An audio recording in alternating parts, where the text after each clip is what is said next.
एक समय की बात है, मुंबई जैसे बड़े शहर में राखी और महेश के साथ साथ उनका इकलौता बेटा करण भी रहता था।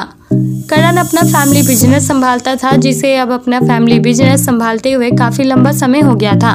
तभी एक दिन राखी अपने बेटे से बात करती है और कहती है कि बेटा, तुम्हारे लिए एक प्रीता नाम की लड़की का रिश्ता आया है, जो मुंबई शहर में ही अपनी माँ सरला के साथ रहती है। वो कल तुमसे मिलने आ रही है और तुम्हें भी प्रीता से मिलना है। अपनी माँ के कहने पर करण अगले दिन प्रीता से मिलने के दौरान जानता है कि प्रीता एक अनपढ़ लड़की है। इसलिए करण घर लौटने पर अपनी माँ को सबसे पहले यही बात बताता है। तभी राखी कहती है कि हाँ, मुझे पता है और मैं चाहती हूँ कि इस घर में एक अनपढ़ बहू ही आए, जो घर को अच्छी तरह से संभाल सके। अपनी माँ की खुशी के लिए करण प्रीता से शादी करने के लिए तैयार हो जाता है और कुछ समय बाद ही दोनों की शादी करवा दी जाती है।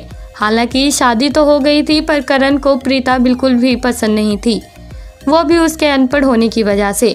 इसलिए वो अक्सर अपनी पत्नी को ताने कसते रहता था। लेकिन करण प्रीता की एक अच्छी बात से अनजान था, और वो ये कि प्रीता हर एक काम चुटकियों में निपटा देती थी।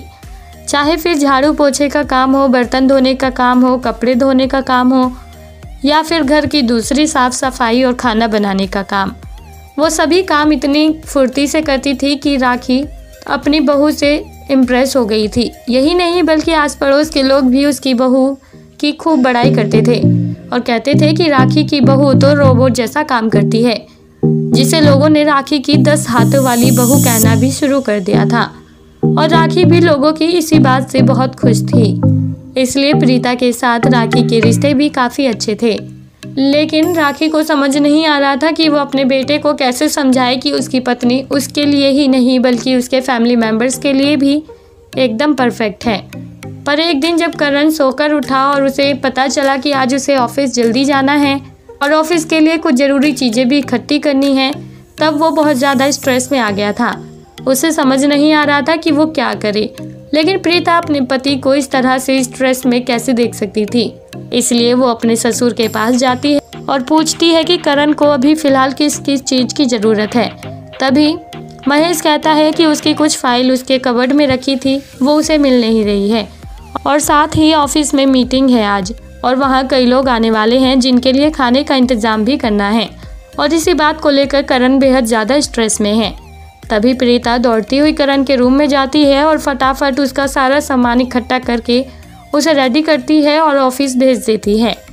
ऑफिस पहुंचकर जब तक करण अपनी मीटिंग ख़त्म करता है, तब तक प्रीता मीटिंग अटेंड करने वाले लोगों के लिए ढेर सारा स्वादिष्ट खाना लेकर ऑफिस पहुंच जाती है, जिसे खाकर ऑफिस के सभी लोग बेहद खुश होते हैं।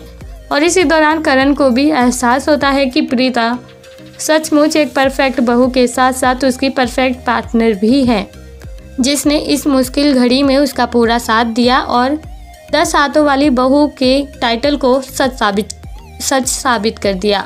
जिसके बाद से ही अब करण ने प्रीता को पूरी तरह से अपना लिया था और अब दोनों साथ मिलकर खुशहाल जीवन व्यतीत करने लगे थे। तो दोस्तों, कैसी लगी आपको 10 हाथों वाली प्रीता की ये कहानी? आप हमें कमेंट बॉक्स में कमेंट करके ज़रूर बताएं। और साथ ही ऐसी और दिलचस्प कहानियाँ सुनने के लिए आप हमारे चैनल को सब्सक्राइब करना ना भूलें।